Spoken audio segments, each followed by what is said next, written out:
किसान था, बड़ा भोला भाला, अनपढ़ था, ज्यादा पढ़ा लिखा नहीं था। किसान अपने खेत में खेती कर रहा था, तभी एक महात्मा उसके खेत में आ गए और महात्मा आके बोले, भाई हमको कुछ भोजन प्रसाद पवाओ।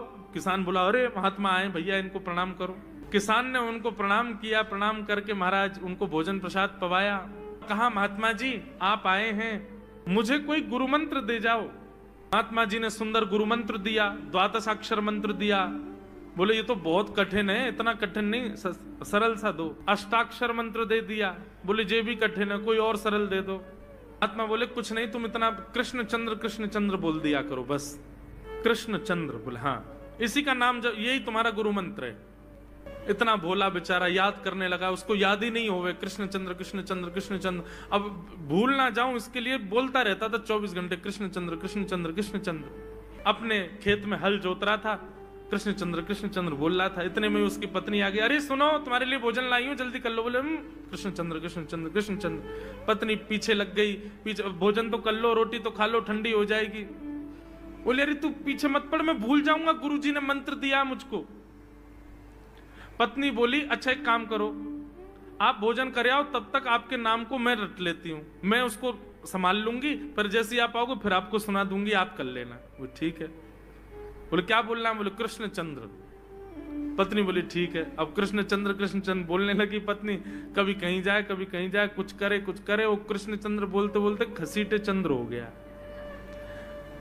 लौट करके अपने पति के पास, पति बोल, हाँ वो मैं भोजन कर लिया, जल्दी गुरु मंत्र सुना दे मुझको, क्या था मैं तो भूल गया। बोले घसीटे चंद्र।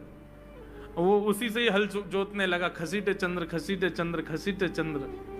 आकाश में वैकुंठ में बैठे हुए वैकुंठनाथ भगवान प्रसन्न हो गए और प्रसन्न होकर के बोले, लक्ष्मी जी हम जा रहे हैं। बोले कहां? बोले एक किसान का उद्धार करने जा रहे हैं, उसको वैकुंठ लेके आएंगे। लक्ष्मी जी बोली, आपका अशुद्ध नाम बोल रहा है वो, आपका अशुद्ध नाम उच्चारित कर रहा है वो, और आप कह रहे हो कि इसका कल्याण करूंगा मैं।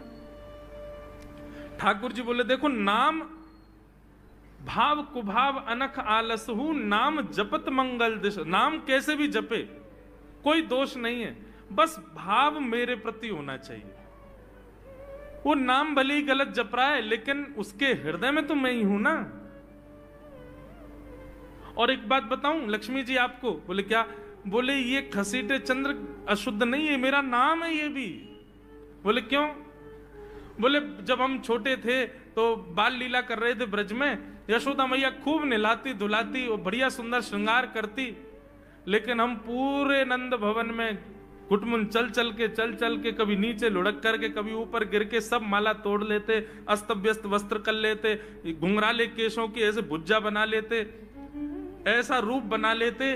यशोदा मैया बोली, आओ मेरे खसीटे चंद्र, सुबह कृष्ण चंद्र बना के भेजती हूँ, खसीटा चंद्र बन के आता है शाम को। तो बोले तब यशोदा मैया ने हमारा नाम रखो खसीटे चंद्र तो इसलिए शुद्ध नाम है। तो ठाकुर जी के बहुत सारे नाम हो गए, कनुआ, गोपाल, गोविंद, माधव, कन्हैया। यशोदा जी का प्रिय नाम है कन्हैया। मैया लाल जी को इसी नाम से पुकारती है। ठाकुर जी अब धीरे धीरे 3.5 वर्ष के हो गए, और जैसे ही 3.5 वर्ष के भय महाराज, मानो जैसे उनके शरीर में स्प्रिंग एक्टिवेट हो गई हो। इतना ऊधम मचाते हैं, इतना ऊधम मचाते हैं, पूरी गोकुल की नाक में दम कर रखा ठाकुर जी ने। यशोदा मैया ने लाल जी को नूपुर पहना रखे। सवेरे जैसे ही ठाकुर जी उठते हैं, नूपुरों की आवाज आती है तो यशोदा मैया तुरंत रसोई घर से दौड़ के जाती है लाला के पास। लेकिन ठाकुर जी इतने चतुर हैं, यमुना तट पर जाते हैं और नूपुरों में बालू भर लाते हैं कि कल नूपुर आवाज नहीं करेंगे, सुबह उठ के हम घर से भाग जाएंगे कहीं और, मैया को पता ही ना चलेगी। ऐसा उधम मचा में। अब ठाकुर जी वो लीला कर रहे हैं जिस लीला पर देवताओं को भी विश्वास नहीं हो रहा है। ऐसी लीला ठाकुर जी कर रहे हैं कि किसी को भरोसा ही नहीं हो रहा कि जगत नियंता जगदाधार ये कर सकता है। बोले ठाकुर जी क्या करते हैं? बोले ये मत पूछो क्या करते हैं, यूं कह रहे हैं क्या नहीं करते। जो माता पिता अपने बालकों को बहुत ऊधमी समझते हैं, बहुत बड़ी कृपा है ठाकुर जी की कि आपके घर ठाकुर जी जैसे ऊधमी बालक नहीं है। ऊधमों के सिरमौर हैं ठाकुर जी। कैसा ऊधम मचाते हैं? नहा धो करके ठाकुर जी सवेरे तैयार होते हैं, सबसे पहले गैयाओं के पास जाते हैं। मैया कहवे लाला नहा धो के सबसे पहले गैयान को प्रणाम करवे जा, गैयान को स्पर्श कर फिर कछु करियो। ठाकुर जी गैयाओं को प्रणाम करने जाते हैं। जैसे ही देखते हैं कि कोई गैया बैठी है, सो ठाकुर जी कहें अरे अरे मैया या गैया को आलस आ गयो, या को आलस दूर कर दूं। सो बैठी हुई गैया के ठाकुर जी सींग पकड़ लेते हैं और सींग पकड़ करके अपनी ओर खींचते हैं। दूसरी तरफ से सींग बलराम जी पकड़ लेते हैं। अब ऐसे सींग पकड़ करके ऐसे ऐसे गैया के सींग हिलाते हैं। अब बैठी रहती गैया थोड़ी देर तो कोई बात नहीं, जैसे जोर जोर से हिलाना प्रारंभ करते हैं सोई गैया खड़ी हो जाती है। और जैसी गैया खड़ी होती ठाकुर जी लटक जाते हैं सींगों से। अब ठाकुर जी को तो बढ़िया झूला बन गया, गैया की सींगन पे झूल रहे। थोड़ी देर तो गैया इधर से उधर ठाकुर जी को झुलाती रहती है, लेकिन थोड़ी देर बाद जैसे ही ठाकुर जी की पकड़ कमजोर होती है, गैया को पता चल जाए कि अब लाला गिरवे वारो है, तो गैया भी इतनी चतुर कि वो गोबर में ही जाके खड़ी हो गए। ठाकुर जी के इन्हें आगे को चल, मैं गोबर में है जाऊंगो। गैया के ना अब तो मैं यही खड़ी रहूंगी, तुम गोबर में ही गिरो। और सोई ठाकुर जी को हाथ छूट जा, मैया मैया बचाइयो, देख जे गैया मुंह को गोबर में फेंक रही है। अब मैया जब तक बचावे आवे तब तक तो लाल जी के हाथ छूट जाएं और ठाकुर जी गले गले तक गोबर के ढेर में जाके गिर जाएं। पर यशोदा मैया निकाले, कितनों सजाए लो, कितनों ए लाला तू वैसे ही कारो, ऊपर ते मैं तो को बढ़िया सुंदर बना के रखूं, लेकिन तू घूम फिर के गोबर में ही आके चौ खेले। मोकू तो लगे तू पूर्व जन्म को सूकर दीख है। ठाकुर जी मंद मंद मुस्कुरा रहे, हाँ मैया जे बरा भगवान को अवतार भयो ना, जाने पृथ्वी की रक्षा करी हिरण्याक्ष थे। भैया बोली हाँ वो मैं ही तो हतो, मैं जय जय हूं मैया, वो बरा भगवान ही जय जय, वही जय जय तेरे यहाँ लाला बन के आयो है। यशोदा मैया के बातन ने मत बनाए कर, नेक नेक बड़ो है क्यों बोलवो सीखो, ऐसी बात बनावे, जय जय बोले अपने आप पे, नावे धोवे है ना है, मोह पहुंचे ना है, मैं जय जय हूं। ऐसी मधुर लीला ठाकुर जी कर रहे हैं। आकाश में 33 कोटि देवता ये लीला देख करके अपने नेत्रों पर विश्वास नहीं कर रहे। ऐसे मधुर ठाकुर जी। एक दिन नंद भवन में गैया ब्याह गई। जैसे ही गैया ब्याई, ठाकुर जी जैसे ही गैया ब्याती है ठाकुर जी वहीं खड़े हो जाते हैं।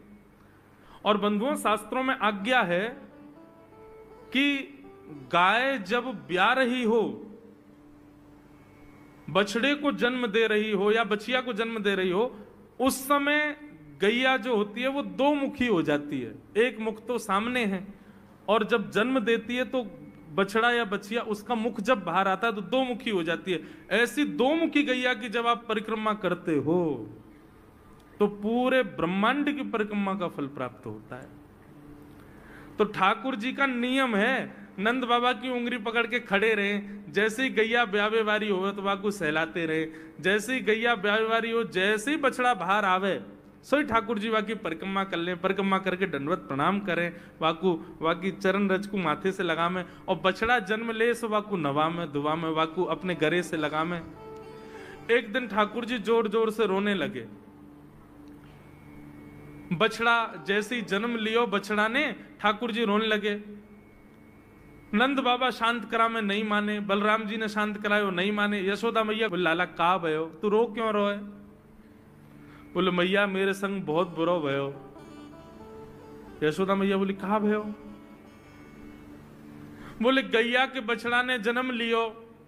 मैया बोली तो वाह बछड़ा को मैंने मुंह खोल को देखो, वाह के सबरे दांत ने करे आए, मेरे जन्म को 3 साल है गए अभी तक 4 ही दांत निकले मैया, वो टूट जाए, रो रहे हैं अपने दांतन को, मेरे दांत चौना निकल रहे सबरे। बाप बछड़ा के जन्म लेते सबरे दांत आ गए, मेरे दांत चौने ही आ रहे हैं।